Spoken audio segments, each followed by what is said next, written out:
Retour ce vendredi sur cette folle semaine de levée de fonds pour la tech française. La start-up Alan d'abord, puis mardi, le roi français du covoiturage Blablacar, levé 95 millions d'euros. Hier, une autre pépite tricolore, Ornicar, est entrée dans la danse. La start-up qui réinvente l'apprentissage de la conduite a récolté 100 millions d'euros. Malgré la pandémie, ces trois opérations nous montrent la résilience de la French Tech. Quelles sont les raisons de cette résilience, Charles Huette ? Écoutez, d'abord qu'il y a un écosystème d'investisseurs qui est de plus en plus robuste en France, et c'est tant mieux. Et puis qu'il y a des startups qui surtout ont un potentiel global et qui pensent international dès le départ. On est sur des marchés où ces trois startups ne vont pas se limiter à la France, mais doivent et ont la France pour base arrière. Et on peut que s'en réjouir. On peut que s'en réjouir. C'est aussi beaucoup d'acteurs qui sont très orientés sur le digital et qui n'est plus qu'une tendance de fond, ça devient la norme et c'est renforcé encore par le Covid. Donc voilà, tous les signaux sont ouverts pour ces très belles aventures entrepreneuriales françaises. Charles Huette, ces trois startups avaient déjà une croissance relative avant ces levées de fonds. Est-ce qu'il faut relativiser un peu ces montants, ces sommes de levées de fonds ? En soi, c'est pas les montants, mais c'est en soi une levée de fonds, c'est pas une fin en soi. En revanche, une levée de fonds, ça envoie un message clair au secteur et aux concurrents que ces boîtes françaises sont armées, sont ambitieuses. Maintenant, l'objectif de toute entreprise, c'est pas de se diluer, de lever. L'objectif, c'est d'être rentable et de croître son chiffre d'affaires, son nombre d'utilisateurs et sa rentabilité. Donc, c'est pas une fin en soi, mais ça ne peut être que positif pour nous aussi aller jouer dans la cour aux États-Unis, chez les voisins européens et ailleurs dans le monde, avoir des acteurs internationaux nouveaux, parce que c'est ce qui manque aussi dans le capitalisme français, d'avoir des nouveaux, des jeunes gros acteurs. Hélène Botchon, la crise peut finalement être terre d'opportunités pour certaines entreprises. Ce que je retiens surtout des informations que vous venez donner, effectivement, c'est le signal positif, on va dire, sur le plan macroéconomique général, de cette ébullition d'innovation, de dynamisme entrepreneurial, de prise de risque. Donc évidemment, d'un point de vue macroéconomique, c'est positif. Et le fait est que la crise de la Covid-19 ne semble pas avoir interrompu ça et peut-être l'a même accéléré pour se sortir par des voies nouvelles des difficultés économiques que cette crise a provoquées. Donc c'est le signal vraiment positif que ça envoie de ce dynamisme entrepreneurial.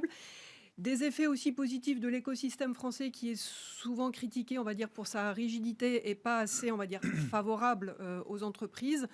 Il faut croire que... Alors, je parle de manière très générale, je ne minimise pas les difficultés à monter son entreprise et tout ça, mais il y a quand même quelque chose qui se passe quand on regarde aussi le nombre des créations d'entreprises en France. La courbe, elle est presque verticale, y compris pendant la crise. Alors, il y a eu un coup d'arrêt brutal au moment du premier confinement et après, c'est reparti en flèche. Donc, de ce point de vue-là, il y a un signal positif incontestable. Après, donc... Une fois encore, pour le tissu productif français, avoir des licornes, c'est vraiment un très bon signe. Ce que j'aimerais voir aussi, c'est des mastodontes dans les secteurs sur lesquels elles sont. Alors c'est vrai que s'il y a des intentions d'expansion à l'international, c'est très bien. Mais un peu, on va dire, mon rêve serait qu'on ait des concurrents de la taille des GAFAM, etc. Avoir des acteurs de poids en partant sur ces licornes. Est-ce que c'est un vœu pieux, utopique ? J'en sais rien, mais c'est vrai que c'est sûr que nous, on a cette force-là de la French Tech. Et j'ai l'impression, enfin, je me trompe, dites-moi si je me trompe ou pas, j'ai l'impression, ce serait vraiment chouette si on arrivait à aller un cran au-dessus encore. C'est pas sur les mêmes secteurs, donc ce sera pas des acteurs aussi quotidiens pour nous que les GAFAM et pour tous les habitants de la planète. À un moment donné, dans la journée ou dans la semaine, passe chez un GAFAM.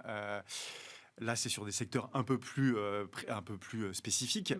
Ceci étant, c'est l'objectif et on s'attriste d'être une colonie digitale de nos amis américains sur le commerce, sur la recherche en ligne, sur les réseaux sociaux. Si demain, dans l'assurance, dans les nouvelles mobilités, on peut avoir des acteurs qui sont leaders aussi aux États-Unis depuis la France, c'est tant mieux. Et ils ont commencé, à un moment donné, ce n'est qu'une étape.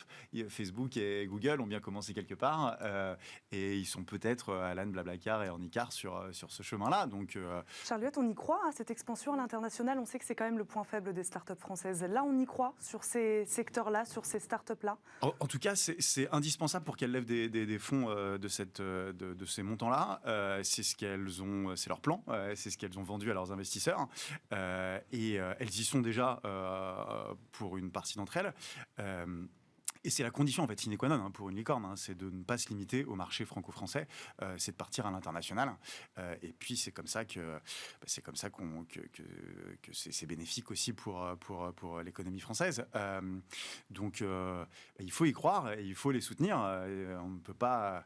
Là, on a des exemples de gens qui essayent, qui sont en passe de réussir. On ne peut que les encourager, que les soutenir. Nous-mêmes, en tant que consommateurs ou dans nos achats d'entreprise, utiliser leurs services.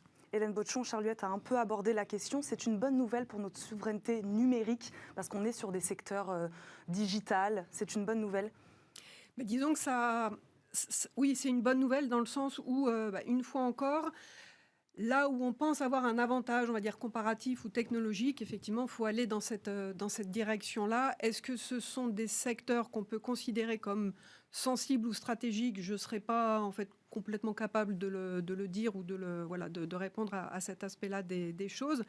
Mais renforcer, on va dire, notre puissance innovatrice et notre puissance de développement à l'international, parce qu'en fait, dès qu'on se développe à l'international, on est plus fort aussi en fait sur le marché intérieur. Une entreprise en fait qui exporte est plus productive et plus innovante qu'une entreprise qui reste sur le marché intérieur. Donc d'une manière très générale, oui, ça répond en quelque sorte, on va dire, à l'expansion de l'économie française aussi à l'international. Et plus l'économie française est forte, plus elle est souveraine, si je peux résumer les choses de cette manière. Vous parliez tous les deux d'un écosystème des investisseurs assez favorable en ce moment, ou en tout cas de plus en plus. Que manque-t-il encore, Charles Huët, pour voir s'étendre ce cercle pour l'instant assez fermé des licornes françaises? Elles sont entre 13 et 15 selon les certaines données. Des projets, des entrepreneurs, des produits, il manque que ça. Après, effectivement, aujourd'hui, on voit qu'il y a un accompagnement, semble-t-il, assez fort sur ces étapes de passage à l'international. Avant ça, il y a eu toute une série d'étapes, et en particulier le lancement, l'amorçage, où il y a peut-être encore un peu... Des choses à faire? Des choses à faire. C'est sur le lancement qu'il y a des choses à faire. Selon vous, Hélène Botchon disait tout à l'heure qu'il y avait beaucoup de création d'entreprises. Il y en a beaucoup de créations. Et après, quand on a créé, au bout de 2 ans, il faut passer à l'échelle, devenir national, devenir ambitieux, améliorer son produit. Nous, on ne va pas tarder à lever des fonds à cette fin-là aussi. Et non, il y a de l'accompagnement. On peut toujours en avoir plus. De fait, on avait, il y a encore 10 ans, 10 fois moins de business angels que nos amis britanniques. C'est le gap, l'écart se réduit. Mais si on a, plus on a une fiscalité du capital attractive et des véhicules qui invitent à l'investissement dans les startups, dans les PME, dans l'industrie. C'est à ma préférence, dans la production locale, mieux c'est, et plus on aura de cet écosystème d'investissement qui se mettra au service de ces entrepreneurs. Hélène Botchon, un mot là-dessus, sur cet accompagnement des jeunes entreprises françaises. À quel niveau ça coince, peut-être, si vous avez un avis sur la question? Le fait est que je rajouterais, effectivement, on est sur une bonne tendance en termes de dynamique. Il y a de plus en plus on va dire, de facilité de financement et d'investisseurs qui sont intéressés. Il me semble que ce qui manque, donc on a beaucoup de créations, après il faut les faire grossir et il faut qu'elles durent, ces entreprises, dans le temps. Et c'est l'étape grossir qui, je crois, pêche encore. Pourquoi? Alors, il y a des raisons financières. Enfin, il faudrait que les apports en capitaux, en argent frais soient plus importants encore.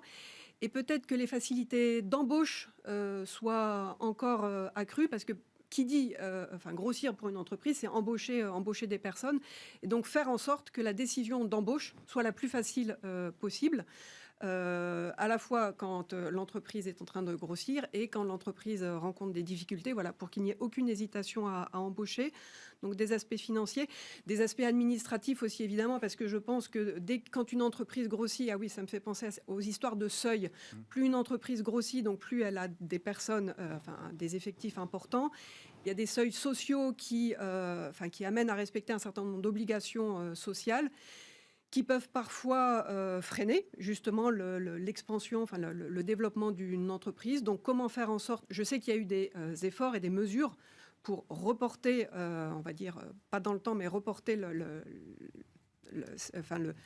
l'arrivée de ces seuils. Donc un certain nombre de mesures ont déjà été prises, voilà, pour faire en sorte que ce soit de plus en plus facile pour les entreprises de grossir, mais il reste certainement encore des choses à faire.